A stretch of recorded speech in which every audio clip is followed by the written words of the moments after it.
یہ جو قربانی کا مسئلہ ہے، اس کے بارے میں ایک زمانے میں تو بہت منکرین حدیث کی طرف سے اس کے خلاف بڑی جو ہے ایک مہم چلی تھی کہ ختم کیا جائے اس کو، یہ خام خواہ جو ہے خرچ ہوتا ہے بہت بڑا اور ضائع ہوتا ہے گوشت،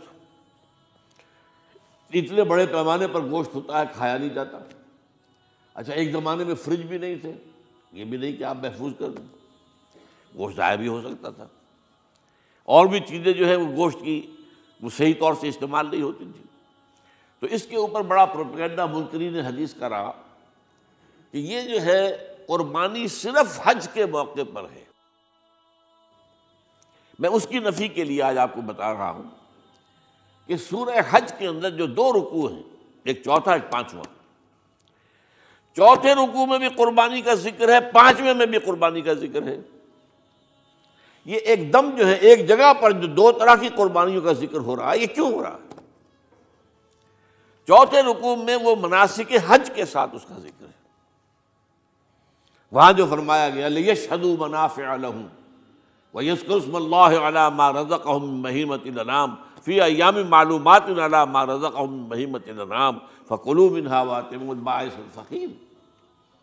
وہاں پہ قربانیاں دو، پھر اللہ کا نام لو، ان جانوروں پر جو اللہ نے تمہیں عطا کیے ہیں ان جو معین دنوں کے اندر دو، فی ایام معلومات، اور پھر اس میں سے خود بھی کھاؤ، اور جو ہے جو جیسے صدقہ کا گوشت ہوتا ہے وہ نہیں ہے، وہ قربانی کا گوشت ہے، اس میں سے آپ خود بھی کھائیں اور غرباء کو کھلائیں، غریبوں کو دیں، مساکین کو دیں۔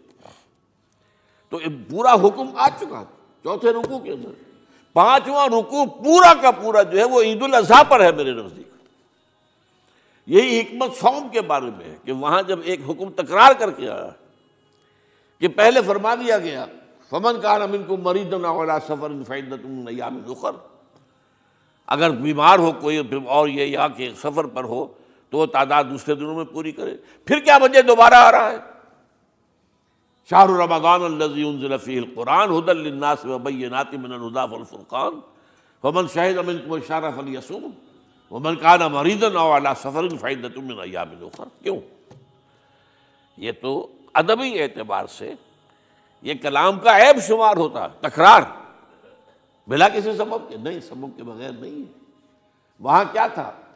وہاں ان دو رعایتوں کے ساتھ تیسری بھی شامل تھی کہ اگر صحیح ہو اور مقیم ہو پھر بھی روزہ نہ رکھو تو ایک مسکین کو کھانا کھلا دو۔ یہ رعایت ختم ہوئی ہے رمضان کے روزے کے ساتھ، اب رکھنا پڑے گا روزہ، اور اگر بیمار ہو یا سفر پر ہو تو ٹھیک ہے، دوسرے دنوں میں پورا کرو، پورا کرنا لازم ہے اس کا۔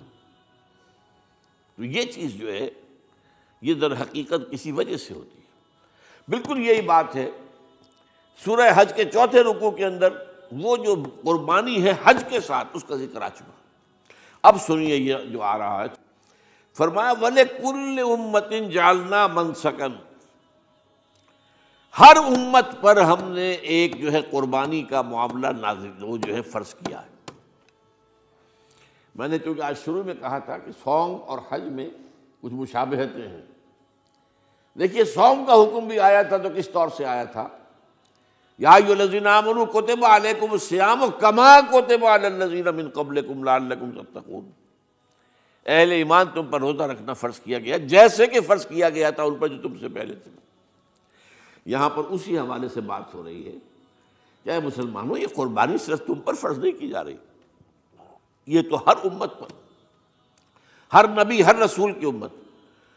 وَلِكُلِّ أُمَّةٍ جَعَلْنَا مَنْسَكًا لِيَذْكُرُوا اسْمَ اللَّهِ عَلَيْهَا، تاکہ وہ نام لیں اللہ کا، عَلَىٰ مَا رَزَقَهُم مِّن بَهِيمَةِ الْأَنْعَامِ، جو کچھ اللہ تعالیٰ نے انہیں رزق دیا ہے، یہ چوپائے جو ہیں حیوانات قسم کے، ان پر اللہ کا نام لے کر چھری پھیری جائے، اللہ کے نام سے ان کو ذبح کیا جائے۔ فَإِلَٰهُكُمْ إِلَٰهٌ وَاحِدٌ فَلَهُ أَسْلِمُوا، تو یہ جان لو کہ اس قربانی کی اصل روح کیا ہے؟ وہ یہ ہے کہ اللہ تمہارا ایک الہ ہے، اسی کے سامنے تمہیں سر جھکانا ہے۔ یہ روح تقویٰ اگر نہیں ہوگی تو یہ قربانی بے معنی ہو جائے گی۔